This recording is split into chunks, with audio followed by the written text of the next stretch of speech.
चलिए इस वीडियो में शुरुआत करते हैं नए टॉपिक की। What happens when metal react with acid. जब मेटल एसिड से रिएक्ट करता है तो क्या होता है।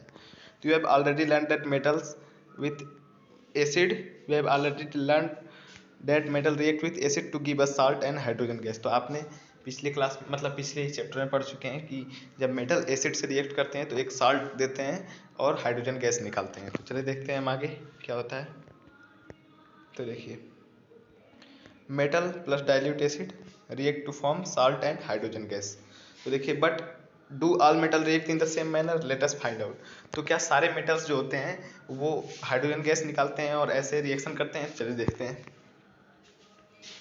हैं।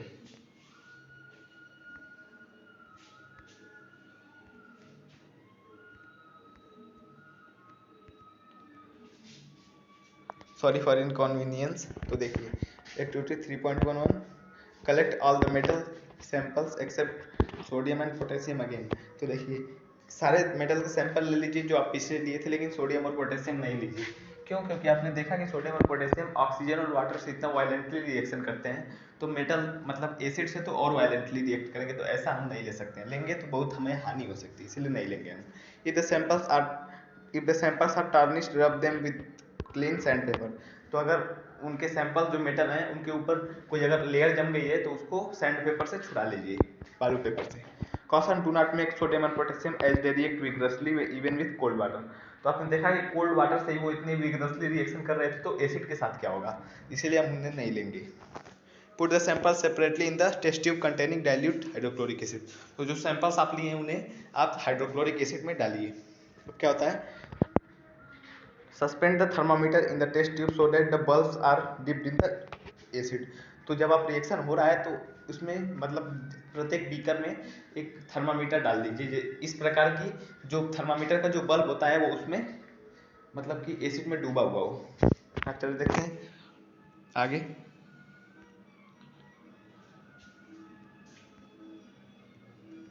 Observe the rate of formation of bubbles carefully. तो जो रिएक्शन में बबल्स फॉर्म हो रहे हैं उनके रेट को देखिए कि किस में ज़्यादा बबल्स फॉर्म हो रहे हैं पर सेकेंड या पर कि यूनिट टाइम में किस में ज़्यादा बबल्स निकल रहे हैं। चलिए देखते हैं। Which metal react vigorously with dilute hydrochloric acid. तो कौन सा मेटल है वो जो बहुत तेजी से रिएक्शन किया हाइड्रोक्लोरिक एसिड के साथ। With which metal did you record the highest temperature. और किस मेटल के साथ आपने हाईएस्ट टेम्परेचर देखा, सबसे अधिक तापमान देखा रिएक्शन के वक्त। Arrange the metals in the decreasing order of reactivity with dilute acid. तो मेटल्स को डिक्रीजिंग ऑर्डर में लिखिए उनकी रिएक्टिविटी के अनुसार। तो चलिए हम आगे देखते हैं। तो देखिए, right the equation for the reaction width of magnesium aluminium zinc and iron with dilute acid. तो इन चारों के रिएक्शन को लिखिए डाइल्यूट हाइड्रोक्लोरिक एसिड से वो जब रिएक्शन कर रहे हैं। तो अब देखिए इसमें क्या होता है, तो जब मैग्नीशियम को HCl से रिएक्शन कराया जाएगा, मैग्नीशियम को देखिए HCl से, तो क्या होगा, तो डिस्प्लेसमेंट रिएक्शन होगा और क्या हो जाएगा, MgCl2 प्लस हाइड्रोजन गैस। इसी प्रकार एल्युमिनियम का भी होगा AlCl3 प्लस H2। इसी प्रकार जिंक का ZnCl2 प्लस H2। और इसी प्रकार आयरन का होगा FeCl2 प्लस हाइड्रोजन गैस। अब चलिए देखते हैं क्या होता है। Hydrogen gas is not evolved when metal react with nitric acid.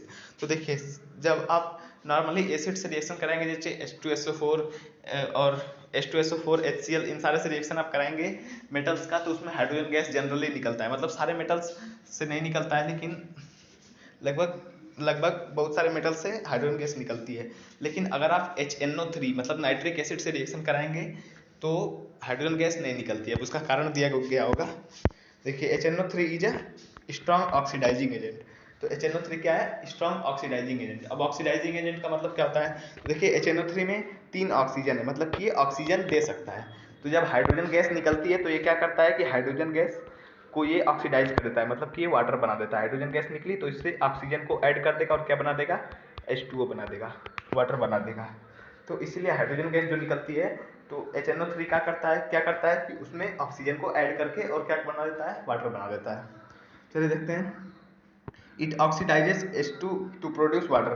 तो और क्या होता है कि कि H2 हाइड्रोजन गैस जो निकली है उसे ऑक्सीडाइज कर देता है, उसे ऑक्सीजन दे देता है और उसे क्या बना देता है, वाटर बना देता है। और क्या होता है, and still itself gets reduce to any nitrogen oxide. तो अपने रिड्यूस हो जाता है। रिड्यूस का मतलब क्या होता है कि उसमें से मतलब उसमें से ऑक्सीजन जिसमें से निकलता है वो क्या होता है, रेड्यूस हो जाता है। कोई भी एलिमेंट जो ऑक्सीजन को देता है वो उसमें क्या होता है, रिडक्शन होता है, और जो ऑक्सीजन लेता है उसमें ऑक्सीडेशन होता है। तो देखिए क्या होता है कि जब वो, मैं आपको रुक जाइए रिएक्शन दिखाता हूँ। तो देखिए मैं आपको रिएक्शन दिखाता हूँ। तो देखिए क्या हुआ कि जब मान लीजिए कि हम किससे रिएक्शन कराए, मैग्नीशियम का कराए HNO3 से।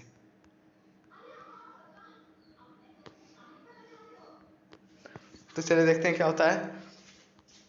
तो मैग्नीशियम का जब MgNO3 ट्वाइस प्लस H2, अब देखिए क्या होगा कि ये H2 गैस जो निकली इसे क्या बना देगा, ये वाटर बना देगा, और इसमें से क्या बन जाएगा खुद।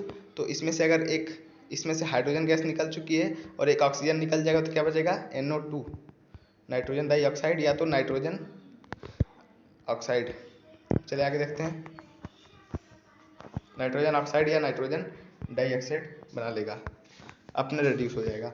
But magnesium and manganese react with very dilute HNO3 to evolve H2 gas. लेकिन जो मैग्नीशियम और मैग्नीज मेटल हैं ये एक्सेप्शन है, क्योंकि ये जब HNO3 से जब रिएक्शन करते हैं तो इनमें हाइड्रोजन गैस निकलती है, लेकिन वो HNO3 कैसा होता है, बहुत डाइल्यूट होता है, मतलब उतना कॉन्सेंट्रेटेड नहीं होता है, बहुत डाइल्यूट होता है। अब चलिए देखते हैं आगे। You must have observe in activity 3.11, आप एक्टिविटी 3.11 में देखे होंगे कि the rate of formation of bubbles was the fastest in the case of magnesium. तो आप देखे होंगे कि मैग्नीशियम के केस में सबसे ज़्यादा बबल्स फॉर्म हो रहे थे, मतलब सबसे ज़्यादा बबल्स फॉर्म हो रहे थे। तो क्यों, क्योंकि वो बहुत तेज़ी से रिएक्शन करता है। तो the reaction was also the most exothermic in this case, और इसी केस में मतलब मैग्नीशियम के साथ ही रिएक्शन सबसे ज़्यादा एक्सोथर्मिक, मतलब सबसे ज़्यादा हीट निकली होगी इसी केस में। तो the reactivity decreases in the order magnesium, aluminium, zinc and Fe। तो सबसे तेजी से कौन रिएक्शन करता है एसिड से, तो मैग्नीशियम। मतलब कि सोडियम और पोटेशियम उससे भी तेजी से कर सकते हैं, लेकिन उन्हें नहीं कराया गया। क्यों, क्योंकि वो बहुत तेजी से रिएक्शन करते हैं। तो हम यहाँ पर मतलब कहेंगे कि कौन तेजी से रिएक्शन करता है, तो सोडियम और पोटेशियम के बाद तो मैग्नीशियम, उसके बाद एल्युमिनियम, फिर जिंक, फिर Fe। In the case of copper, no bubbles were seen and the temperature also remained unchanged। तो कॉपर के केस में क्या हुआ, तो कॉपर में कोई रिएक्शन नहीं देखा गया और उनमें टेम्परेचर भी कोई चेंज नहीं हुआ, मतलब कॉपर एसिड से रिएक्शन नहीं करता है। अब देखिए this shows that copper does not react with HCl। तो डाइल्यूट HCl से रिएक्शन नहीं करता है कॉपर। अब चलिए देखते हैं आगे। एक्वारिया के बारे में बताया गया है, इसके बाद हम नेक्स्ट वीडियो में और उसके बारे में पढ़ेंगे। चलिए देखते हैं एक्वारिया के बारे में। तो एक्वारिया लैटिन फॉर रॉयल वाटर, तो इसे क्या बोलता है, रॉयल वाटर बोला जाता है एक्वारिया को। Is the freshly prepared mixture of concentrated hydrochloric acid and concentrated nitric acid in the ratio of 3.1। तो देखिए ये क्या है एक्वारिया, तो ये एक मिक्सचर है, मतलब कि दो चीज़ों को मिलाकर बना हुआ है। किसके किसके, तो हाइड्रोक्लोरिक एसिड, वो भी डाइल्यूट नहीं, कॉन्सेंट्रेटेड, मतलब उसमें बहुत कम वाटर होगा। कॉन्सेंट्रेटेड के बारे में, कॉन्सेंट्रेटेड एसिड के बारे में बताया था, उसका उसमें बहुत थोड़ा सा वाटर होता है और वो बहुत स्ट्रांग होता है, कोरोसिव होता है, मतलब कि अगर हमारी बॉडी पर गिर गया तो वो जला सकता है। तो हाइड्रोक्लोरिक एसिड कॉन्सेंट्रेटेड और कॉन्सेंट्रेटेड नाइट्रिक एसिड, इन दोनों को किस रेशियो में मिलाया जाता है, किस अनुपात में मिलाया जाता है, तो 3.1। तो इसमें जो हाइड्रोक्लोरिक एसिड होगा वो 3 होगा। जैसे मान लीजिए कि हाइड्रोक्लोरिक एसिड 60 है तो कॉन्सेंट्रेटेड नाइट्रिक एसिड कितना होगा, तो वो 20 होगा। इसमें हम उनका रेशियो निकालेंगे तो क्या होगा, 3.1। तो उनका 3:1 में होना चाहिए। It can dissolve gold even though neither of this acid can do so alone. तो वो जो मिक्सचर होता है उसमें अगर हम लोग गोल्ड को डालेंगे, मतलब सोने को, तो उसे वो गला सकता है, मतलब कि अपने में मिला सकता है, मतलब गलाकर लिक्विड फॉर्म में करके। लेकिन अकेले ये जो कॉन्सेंट्रेटेड हाइड्रोक्लोरिक एसिड है और कॉन्सेंट्रेटेड नाइट्रिक एसिड है, अकेले ये ऐसा काम नहीं कर सकते। मतलब अकेले, मतलब कि या तो हम कॉन्सेंट्रेटेड नाइट्रिक एसिड या तो हम कॉन्सेंट्रेटेड हाइड्रोक्लोरिक एसिड में अगर सोने को ले जाकर डालें तो वो अपने में उसको नहीं मिला पाएंगे, गला नहीं पाएंगे उसको। लेकिन अगर इन दोनों को 3:1 में मिलाया जाए और उसमें फिर सोने को डुबाया जाए तो वो गला सकते हैं। Aqua regia is a highly corrosive fuming liquid. तो एक्वारिया एक बहुत कोरोसिव लिक्विड है, फ्यूमिंग लिक्विड है। It is one of the few reagent that is able to dissolve gold and platinum.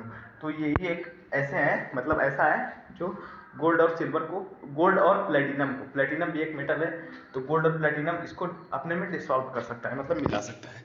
अब अगली वीडियो हम देखेंगे कि how to metals react with solution of क्या लिखा हुआ है देखते हैं इधर, मेटल सॉल्ट। तो हम देखेंगे कि कैसे रिएक्शन होता है मेटल का मेटल सॉल्ट से। तो चलिए इस वीडियो को रोकते हैं, कोई क्वेश्चन हो तो पूछ सकते हैं।